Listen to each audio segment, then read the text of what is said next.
राधे राधे दोस्तों। आज की कथा में आप सभी भक्तों का हार्दिक स्वागत है। भगवान श्री कृष्ण आपकी समस्त मनोकामनाओं को पूर्ण करें। आज आप सुनेंगे पुरुषोत्तम मास की कथा का 28वां अध्याय। पुरुषोत्तम मास की कथा का 28वां अध्याय। इससे पहले के सभी अध्याय सुनने के लिए आप सभी भक्तों का बहुत बहुत धन्यवाद। आज की कथा का प्रारंभ करते हैं भगवान पुरुषोत्तम के 33 नामों के साथ। तो ध्यान कीजिए भगवान पुरुषोत्तम का और भक्तिपूर्वक इन मंत्रों का श्रवण करते हैं। ओम विष्णु नमः, ओम विष्णु नमः, ओम महाविष्णु नमः, ओम हरि नमः, ओम कृष्ण नमः, ओम वधूच्छज नमः, ओम केशव नमः, ओम माधव नमः, ओम रामः नमः, ओम अच्युताय नमः, ओम पुरुषोत्तम नमः, ओम गोविंद नमः, ओम वामना नमः, ओम श्रीशाह नमः, ओम श्रीकांत नमः, ओम नारायण नमः, ओम मधुरप्यो नमः, ओम अनिरुद्ध नमः, ओम त्रिविक्रम नमः, ओम वासुदेव नमः, ओम जगतयोनिः नमः, ओम अनंत नमः, ओम विश्वाक्षी भूम नमः, ओम शेषा नमः, ओम संकर्षण नमः, ओम प्रद्युम्न नमः, ओम दैत्यारह नमः, ओम विश्वतोमुख नमः, ओम जनार्दन नमः, ओम धरावास नमः, ओम दामोदर नमः, ओम मदार्जनाः नमः, ओम श्रीपति नमः। पुरुषोत्तम मास में प्रतिदिन इस नाम को सुनने मात्र से जीवन के दुखों से छुटकारा मिल जाता है। पर अब भगवान श्री कृष्ण का ध्यान करके आज की कथा का प्रारंभ करते हैं। श्री नारायण बोले, इस प्रकार कहकर मौन हुए मुनीश्वर वाल्मीकि मुनि को सप्तनिक राजा ददनवा ने नमस्कार किया और प्रसन्नता के साथ भक्तिपूर्वक उनका पूजन किया। उस राजा दृढ़धनवा से की हुई पूजा को लेकर वाल्मीकि मुनि ने उन्हें आशीर्वाद दिया, तुम्हारा कल्याण हो। और अब मैं पापों का नाश करने वाली सरयू नदी को जाऊंगा। इस समय हम दोनों को इस प्रकार बातें करते सायंकाल हो गया। यह कहकर मुनि श्रेष्ठ वाल्मीकि मुनि शीघ्र ही चले गए और राजा दृढ़धनवा भी सीमा तक वाल्मीकि मुनि को पहुंचाकर अपने घर लौट आया और घर जाकर अपनी गुणसुंदरी नामक सुंदरी स्त्री से बोला। राजा दृढ़धनवा बोला, ये सुंदरी राग द्वेष लोभ मोह मद मात्सर्य इन 6 शत्रुओं से युक्त गंधर्व नगर के समान इस संसार में मनुष्यों को क्या सुख है। कीट विष्टा भस्म रूप और वात पित्त कफ इनसे युक्त और मलमूत्र रक्त से व्याप्त ऐसे इस शरीर से मेरा क्या प्रयोजन है। हे वरोहे, अध्रुव शरीर से ध्रुव वस्तु एकत्रित करने के लिए पुरुषोत्तम का स्मरण करके वन को जाता हूँ। तब वह गुण सुंदरी ऐसा सुन के विनय से नम्रता युक्त तथा शुद्धता के साथ हाथ जोड़कर अपने पति से बोली। गुण सुंदरी बोली, हे नृपते, मैं भी तुम्हारे साथ चलूँगी। पतिव्रता स्त्रियों के पति ही देवता हैं। जो स्त्री पति के जाने पर पुत्र के गृह में रहती हैं, वह स्त्री पुत्रवधू के अधीन होकर पराये घर में कुत्ते के समान रहती हैं। पिता स्वल्प देता है और भाई भी स्वल्प ही देता है। अत्यंत देने वाले पति के साथ कौन स्त्री नहीं जाएगी। इस प्रकार प्रिया की बात को सुनकर पुत्र का अभिषेक कर स्त्री सहित शीघ्र ही मुनियों से सेवित वन को गया। दोनों स्त्री पुरुष हिमालय के समीप गंगा जी के निकट जाकर पुरुषोत्तम मास के आने पर दोनों काल में स्नान करने लगे। हे नारद, वहाँ पुरुषोत्तम मास को प्राप्त करके विधि से पुरुषोत्तम का स्मरण करके भार्या सहित तपस्या करने लगे। ऊपर हाथ किए बिना अवलंब पैर के अंगूठे पर स्थिर आकाश में दृष्टि लगाए निराहार होकर राजा श्री कृष्ण भगवान का जप करने लगे। इस प्रकार व्रत की विधि में स्थित हुए तपोनिधि राजा की पतिव्रता रानी सेवा में तत्पर हुई। इस प्रकार तप करते हुए राजा का पुरुषोत्तम मास संपूर्ण हुआ और पुरुषोत्तम मास संपूर्ण होने पर घंटीमाओं के जल से विभूषित विमान वहाँ पर आया। ऐसे तत्काल आए हुए पुण्यशील और सुशील सेवित विमान को देखकर स्त्री सहित राजा आश्चर्यचकित हुए। विमान में बैठे हुए पुण्यशील और सुशील को नमस्कार किया। पुनः वे स्त्री सहित राजा को विमान में बैठने की आज्ञा दिए। स्त्री सहित राजा विमान में बैठकर सुंदर नवीन शरीर धारण करके तत्काल ही गोलोक को गए। इस प्रकार पुरुषोत्तम मास में तप करके भय रहित लोक को प्राप्त करके हरि के निकट आनंद करने लगे। और पतिव्रता स्त्री भी पुरुषोत्तम मास में तप करते हुए पति की सेवा करके उसी लोक को प्राप्त हुई। श्री नारायण बोले, हे नारद, मेरी एक जीवा है, इस समय इसका क्या वर्णन करूं? इस पृथ्वी पर पुरुषोत्तम के समान कुछ भी नहीं है। सहस्त्र जन्म में तप करने से जो फल प्राप्त नहीं होता है, वह फल पुरुषोत्तम के सेवन से पुरुष को प्राप्त हो जाता है।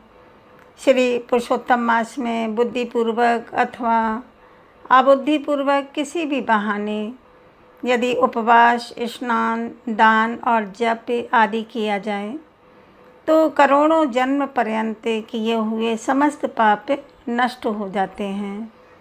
जैसे दुष्ट बंदर ने अबुद्धिपूर्वक 3 रात्रि तक पुरुषोत्तम मास में केवल स्नान कर लिया तो उसके पूर्व जन्म के समस्त कुकर्मों का नाश हो गया और वह बंदर भी दिव्य शरीर धारण करके विमान पर चढ़कर जन्म मरण रहित गोलोक को प्राप्त हुआ। इसीलिए यह पुरुषोत्तम मास संपूर्ण मासों में अत्यंत श्रेष्ठ मास है, क्योंकि इसने बिना जाने से ही पुरुषोत्तम मास में किए गए स्नान मात्र से दुष्ट वानर को हरि भगवान के समीप पहुँचाया। अहो आश्चर्य है, श्री पुरुषोत्तम मास का सेवन जो नहीं करने वाले हैं वे महामूर्ख हैं, वे धन्य हैं और कृतकृत हैं तथा उनका जन्म सफल है। जो श्री पुरुषोत्तम मास का विधि के साथ स्नान, दान, जप, हवन, उपवास पूर्वक सेवन करते हैं। नारद मुनि बोले, वेद में समस्त अर्थों का साधन करने वाला मनुष्य शरीर कहा गया है, परंतु यह वानर भी व्याज से पुरुषोत्तम मास का सेवन करके साक्षात मुक्त हो गया है। तपोनिधि संपूर्ण प्राणियों के कल्याण के निमित्त मुझसे इस कथा को कहिए। इस वानर ने 3 रात्रि तक स्नान कहाँ पर किया? यह वानर कौन था? आहार क्या करता था? उत्पन्न कहाँ हुआ? कहाँ रहता था? और श्री पुरुषोत्तम मास में व्याज से उसको क्या पुण्य हुआ? यह सब विस्तार से सुनने की इच्छा करने वाले मेरे से कहिए। आपसे कथामृत श्रवण करते हुए मुझे तृप्ति नहीं होती है। श्री नारायण बोले, कोई केरल देश का अत्यंत लालची शहद की मक्खियों के समान धन में प्रेम रखने वाला, सर्वदा धन के संचय में तत्पर रहने वाला ब्राह्मण था। उसी कर्म से लोक में करदय नाम से प्रसिद्ध था। उसके पिता ने भी उसका प्रथम नाम चित्र शर्मा रखा था। उस कर्दय ने सुंदर अन्न सुंदर वस्त्र का किसी समय उपभोग नहीं किया। उस कुबुद्धि ने अग्नि में आहुति पितरों का श्राद्ध भी नहीं किया, यश के लिए भी कुछ नहीं किया और आश्रित वर्ग का पोषण भी नहीं किया। अन्याय से धन को इकट्ठा करके उसे पृथ्वी में गाड़ दिया। माघ मास में उसने कभी भी तिल का दान नहीं किया, कार्तिक मास में दीप दान नहीं किया और ब्राह्मणों को भोजन भी नहीं कराया। वैशाख मास में धान्य का दान नहीं किया और व्यतिपात योग में स्वर्ण का दान नहीं किया। वैदिक योग में चांदी का दान नहीं किया और यह सब दान कभी सूर्य संक्रांति काल में भी नहीं दिया। चंद्र ग्रहण और सूर्य ग्रहण के समय ना जप किया और ना अग्नि में आहुति दी। सर्वत्र नेत्रों में आंसू भरकर दीन वचन कहा करता था। वर्षा आयु आतप से दुखित दुबला और काले शरीर वाला वह मूर्ख सर्वदा धन के लोभ से पृथ्वी पर घूमा करता था। कोई भी इस पामर को कुछ भी दे देता। इस तरह बार बार कहता हुआ गाय के दोहन के समय तक कहीं भी ठहरने में असमर्थ था। लोक के प्राणियों के धिक्कारने से जला हुआ और उद्विग्न मन होकर घूमता रहता था। उसका मित्र कोई बनेचर वाटिका का माली था। उससे कर्दय ने उस माली से बार बार रोते हुए अपने दुख को कहा, नगर के वासी मेरा नित्य तिरस्कार करते हैं, इसलिए उस नगर में मैं नहीं रह सकता हूँ। इस प्रकार कहते हुए उस कर्दय ब्राह्मण के अत्यंत दीन वचन को सुनकर माली दयाधित हो गया। शरण में आए हुए उस दीन ब्राह्मण पर माली ने दया करके कहा कि हे कर्दय, इस समय तुम इसी वाटिका में वास करो। नगरवासियों से तिरस्कृत हुआ वह कर्दय उस माली के वचन को सुनकर प्रसन्न मन होकर उस वाटिका में रहने लगा। नित्य उस माली के पास वास करता और उसकी आज्ञा का पालन करता था। इसीलिए उस कर्दय ने माली ने दृढ़ विश्वास किया और उस कर्दय में अत्यंत विश्वास होने के कारण माली ने उस कर्दय ब्राह्मण को अपने छोटे से बगीचे का मालिक बना दिया। इसके बाद उस माली ने यह निश्चय किया कि कर्दय हमारा आदमी है। इसीलिए वाटिका की चिंता को छोड़कर रोज मंदिर का सेवन किया। राजा के यहाँ उस माली को बहुत कार्य रहता था। इसीलिए वह पराधीनतावश वाटिका की ओर वह कभी नहीं आया। वह अत्यंत दुर्बल कर्दय उस वाटिका के फलों को आनंद से अच्छी तरह भोजन करता और लोभवश बचे हुए फलों को बेच देता था। निर्भय पूर्वक उस बगीचा के फलों को बेचकर सब धन स्वयं ले लेता था और जब माली पूछता था तो झूठ बोलता था। उसके सामने के नगर में मैं फिरता भिक्षा मांगता और खाता तुम्हारे वन की रक्षा करता हूँ। फिर भी पक्षीगण इस बगीचे के फलों को महीने में आकर खा जाते हैं। देखिए, मैंने कुछ खाते हुए पक्षियों को अच्छी तरह से मार डाला है। यहाँ चारों तरफ उन पक्षियों के मांस और पंखे गिरे पड़े हैं। उन मांस के टुकड़ों को और पंखों को देखकर उसका अत्यंत विश्वास कर माली चला गया। इस प्रकार अत्यंत जर्जर उस दुष्ट कर्दय के वास करते 87 वर्ष व्यतीत हो गए। वह मूढ़ वहाँ ही मर गया और उसको अग्नि और काष्ठ भी नहीं मिला। बिना भोगे पापों का नाश नहीं होता है, ऐसा वेद के जानने वाले कहते हैं। इस कारण हाहाकार करता हुआ यमदूतों के मुद्र के आघात से पीड़ित कष्ट के साथ अत्यंत भयंकर दीर्घ मार्ग को गया। पूर्व में किए हुए कर्मों का स्मरण करता हुआ और प्रलाप करता हुआ तथा बूंद बूंद अक्षरों में कहता हुआ कि अहो आश्चर्य है, मुझ दुष्ट हृदय के अज्ञान को देखिए।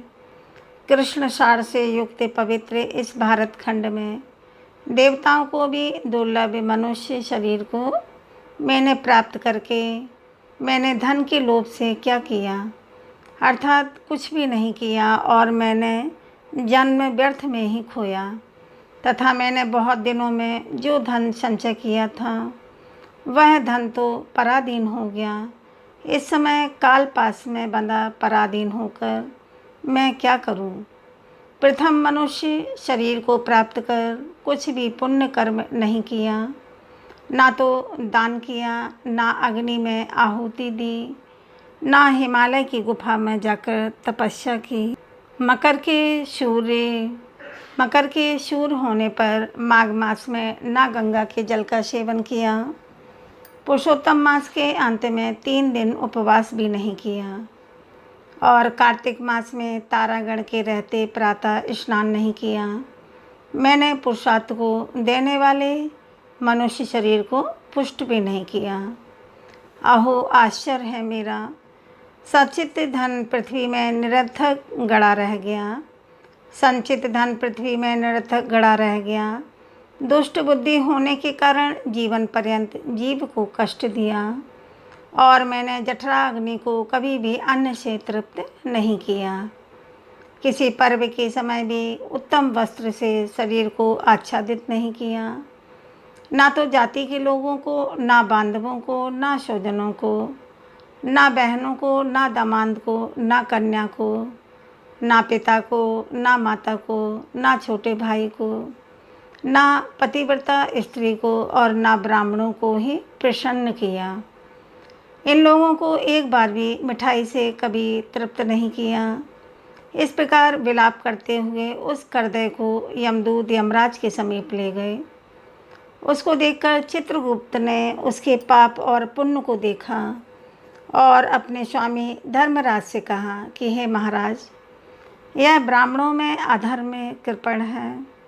धन के लोभी इस दुष्ट करदय का कुछ भी पुण्य नहीं है। वाटिका में रहकर इसने बहुत पाप किया। माली का विश्वास पात्र बनकर साक्षात स्वयं फलों को चुराया, और जो पके हुए फल थे उनको खाया, और जो खाने से बचे हुए फल थे उनको उस दुष्ट ने धन के लोभ से बेच डाला। एक तो फलों की चोरी का पाप, दूसरा विश्वासघात का पाप। हे प्रभु, यह 2 पाप इस कृपण में अत्यंत उग्र हैं, और भी इसमें कई प्रकार के अनेक पाप हैं। नारद मुनि बोले, इस प्रकार ब्रह्मा के पुत्र चित्रगुप्त के वचन को सुनकर अत्यंत क्रोध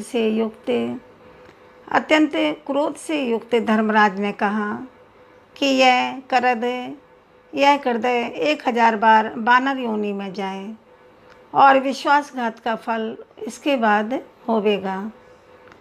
विश्वासघात का फल इसको बाद भोगेगा। श्री नारायण बोले, चित्रगुप्त धर्मराज के वचन को सुनकर अपने योद्धाओं से बोले, यह करदय प्रथम बहुत समय तक अत्यंत लोभ से ग्रस्त हुआ। इसके बाद चोरी करना शुरू किया। इसीलिए यह प्रथम प्रेत शरीर को प्राप्त करके बाद में वानर शरीर में जाए, तब हम इसको बहुत ही नरक यातना देंगे। हे भट्ट लोग, धर्मराज के गृह में यही क्रम श्रेष्ठ है। इस प्रकार चित्रगुप्त से आज्ञा प्राप्त होने पर भयंकर भट्ट लोगों ने चित्रगुप्त की आज्ञा सुनकर शीघ्र वैसा ही किया, और उस ब्राह्मण को पीटते हुए प्रथम प्रेत शरीर में रखकर फल रहित वन में रखा। वह ब्राह्मण प्रेत योनि को प्राप्त करके उस निर्जन गहन वन में सुधा तृषा से अत्यंत व्याकुल होकर भ्रमण करने लगा। प्रेत योनि में होने वाले दुखों को भोगकर बाद में फलों के चोरी करने से होने वाली वानर योनि को गया। सुंदर शीतल जल और छाया तथा फल पुष्प से युक्त जम्बू खंड के मनोहर सुंदर कालजोर पर्वत पर वहाँ इंद्र से बनाया हुआ अत्यंत उत्तम कुंड है।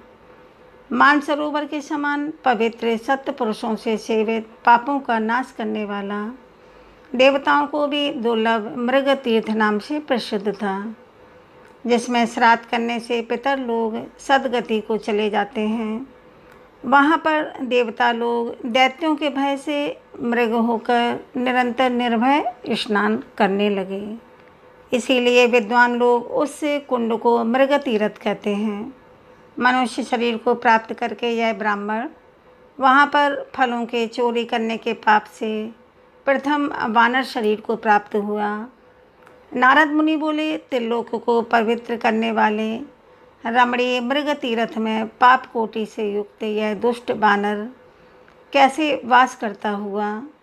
हे नाथ, हे तपोधन, मेरे मन के संदेह को काटो, क्योंकि आपके समान गुरुजनों का भी अपने शिष्यों के विषय में कभी भी गोपनीय नहीं होता है। सूत जी बोले, हे विप्रलोक, इस प्रकार नारद मुनि से प्रेरित होने पर अत्यंत प्रसन्न तपोनिधि नारायण भगवान नारद मुनि का सत्कार करते हुए बोले। श्री नारायण बोले, कोई चित्रकुंडल नाम का महान वैश्य था। पतिव्रत धर्म में परायण तारका नाम की उस वैश्य की स्त्री थी। उन दोनों ने भक्ति से पवित्र श्री पुरुषोत्तम मास का व्रत किया। जब श्री पुरुषोत्तम मास का व्रत करते उन दोनों का श्री पुरुषोत्तम मास बीत गया था, तो अंतिम वाले दिन के आने पर स्त्री के साथ हर्ष से युक्त श्रद्धापूर्वक चित्रकुंडल ने उद्यापन किया। पुरुषोत्तम मास के उद्यापन विधि करने के लिए वेद और वेदांग को जानने वाले गुणी स्त्री सहित ब्राह्मणों को बुलाया। हे नारद, वहाँ पर धन के लोभ से करद जी भी आया। धन के लोभ से करदय भी आया। उद्यापन विधि के पूर्ण होने पर चित्रकुंडल ने बहुत बड़े दानों से उन संपत्तिनिक ब्राह्मणों को प्रसन्न किया। उन समस्त ब्राह्मणों से प्रसन्न होने पर 82 दक्षिणा को दिया। उस दी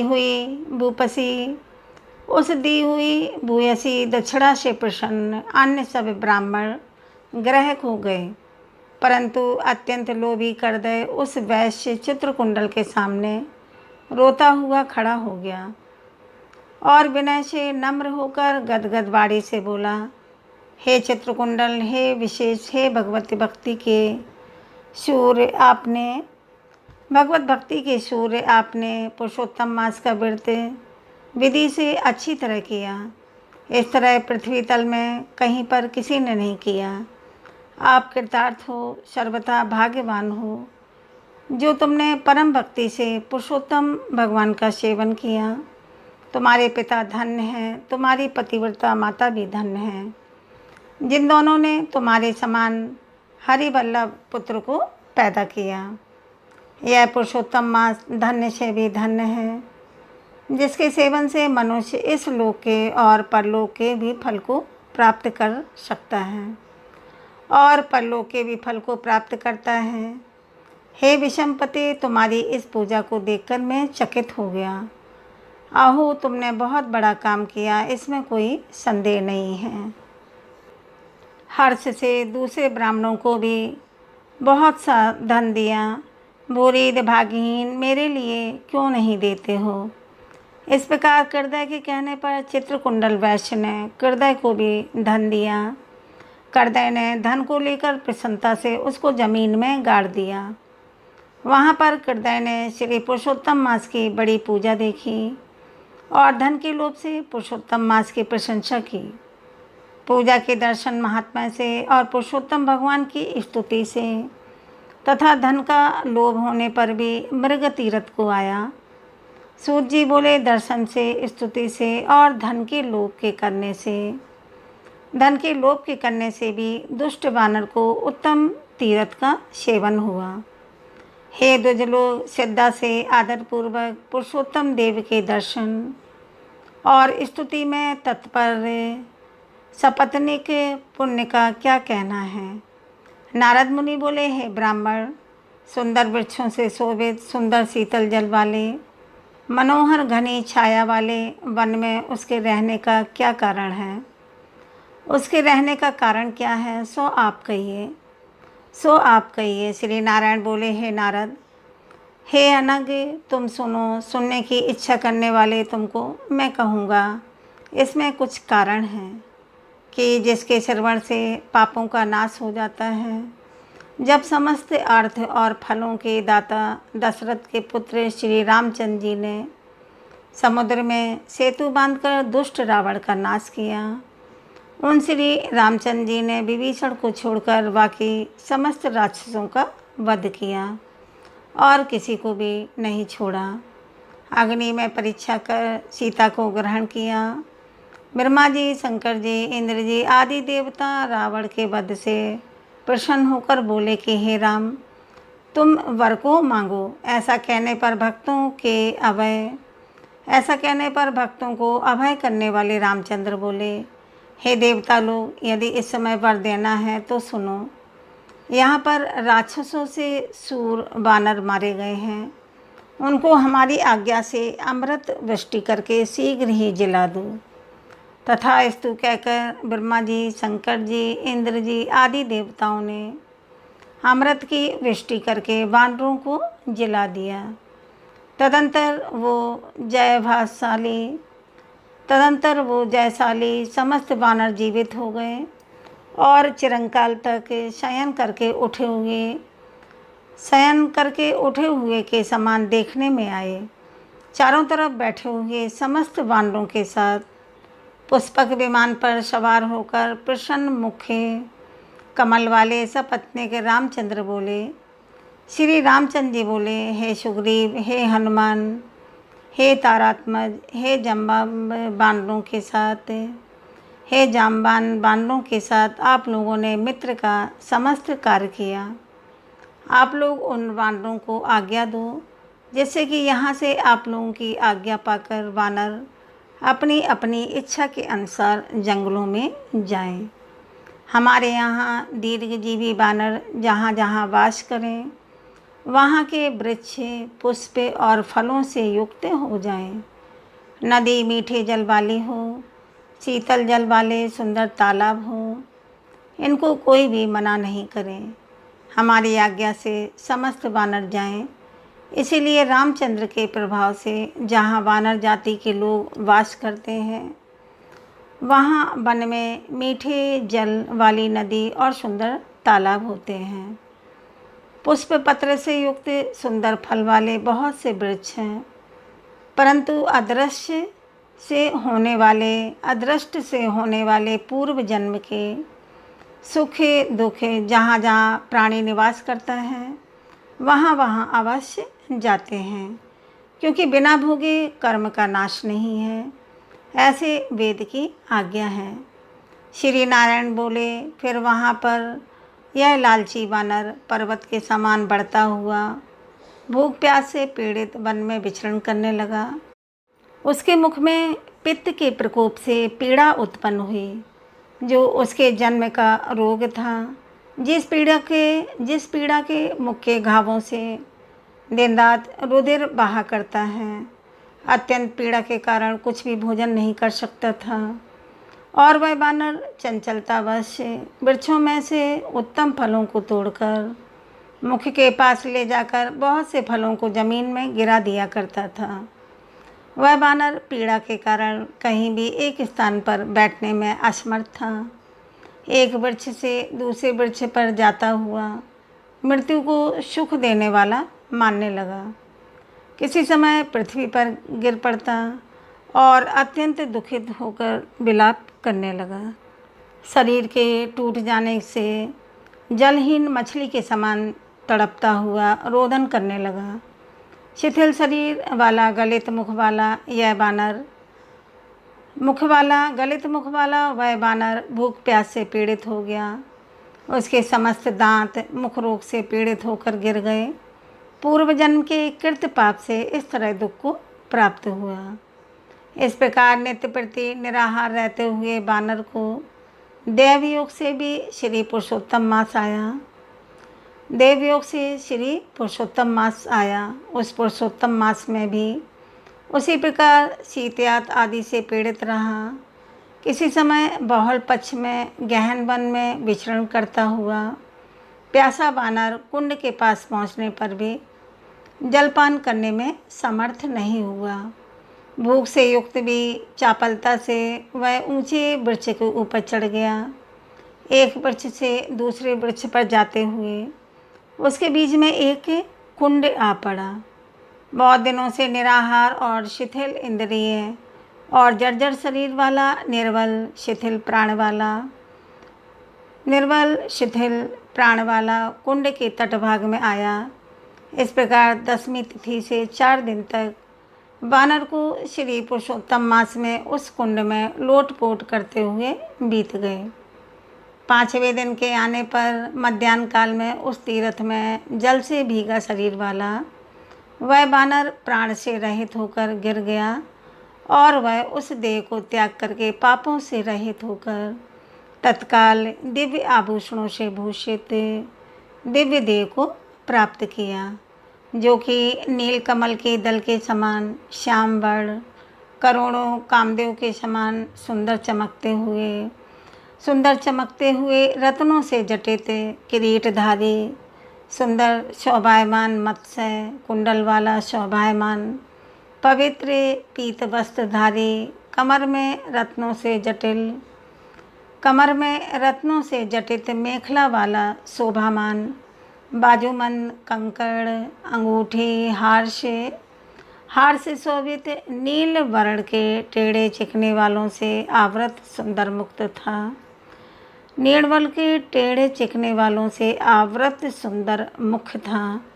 उसी समय शीघ्र वहाँ वैष्णवों से युक्त विमान आया, जिसमें भैरी मृदंग पटह वेणु वीणा का महान शब्द हो रहा है और देवांगनाओं का नाच हो रहा है।